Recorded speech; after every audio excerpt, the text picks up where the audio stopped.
تکبیرات تشریق کس پر واجب ہے؟ تکبیرات تشریق کس پر واجب ہے؟ اس کے پڑھنے کا کیا طریقہ ہے؟ نیز کتنے دن یہ پڑھی جاتی ہے؟ حسین وزیر۔ دیکھیں، راجح قول کے مطابق تکبیرات تشریق گاؤں میں رہنے والوں پر بھی واجب، شہر میں رہنے والوں پر بھی واجب، اور مرد پر بھی، عورت پر بھی، ہر عاقل بالغ پر واجب ہے۔ مرد اونچی آواز سے پڑھیں گے اور خواتین آہستہ آواز سے پڑھیں گی، اور جماعت سے نماز پڑھیں یا انفرادی نماز پڑھیں، ہر صورت میں واجب ہے۔ تو تکبیرات تشریق کیا ہیں؟ اللہ اکبر لا الہ الا اللہ واللہ اکبر وللہ الحمد، یہ ایک دفعہ پڑھی جائے گی تکبیر۔ تو مرد اونچی آواز سے پڑھیں اور خواتین آہستہ آواز سے، اور خواتین یادداشت کے طور پر اپنی جائے نماز کے قریب کوئی پرچی ورچی رکھ لیں، کیونکہ خواتین بھول جاتی ہیں۔ مردوں میں تو یہ ہوتا ہے کسی ایک نے بھی اونچی آواز سے پڑھی سب کو یاد آ جاتا ہے، لیکن خواتین کے لیے چونکہ آہستہ آواز سے تو ان کو یاد دلانے والا کوئی نہیں ہوتا، تو گناہ ملتا ہے۔ یہ تکبیرات پڑھنا واجب ہیں۔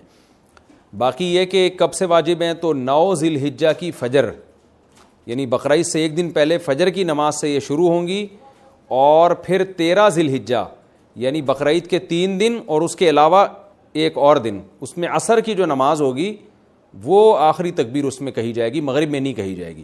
تو 13 ذی الحجہ کی عصر تک 9 ذی الحجہ کی فجر سے شروع کی جائے گی۔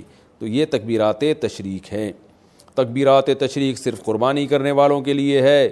بقرعید کی تکبیریں کن لوگوں کو پڑھنی چاہیے؟ قربانی کرنے والوں کو یا ہر ایک کو؟ اور یہ تکبیرات کتنے دن تک پڑھنی چاہیے؟ حسین وزیر۔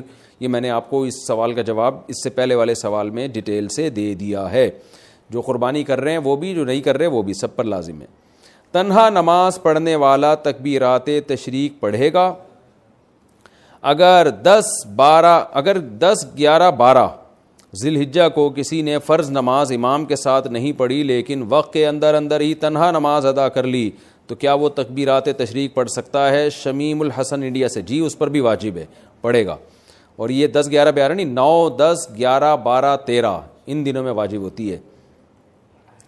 ایام والی عورت کیا تکبیرات تشریق پڑھ سکتی ہے؟ کیا عید الاضحیٰ کے دنوں میں ایام والی عورت تکبیرات تشریق پڑھ سکتی ہے؟ ابو عمار سعودی عرب سے۔ دیکھیں، تکبیرات تشریق یہ فرض نماز کے ساتھ خاص ہیں، فرض نماز کے فوراً بعد پڑھی جاتی ہے۔ تو جب ایام میں جو عورت ہے اس پہ نماز ہی نہیں ہے تو تکبیرات تشریق کہاں سے ہو گئی؟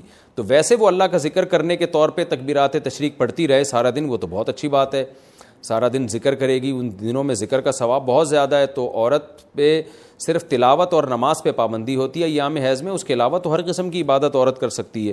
روزہ، نماز اور تلاوت نہیں کر سکتی، باقی درود شریف، استغفار، تکبیرات، یہ ساری عبادتیں جائز ہیں اور بلکہ باعث ثواب ہے۔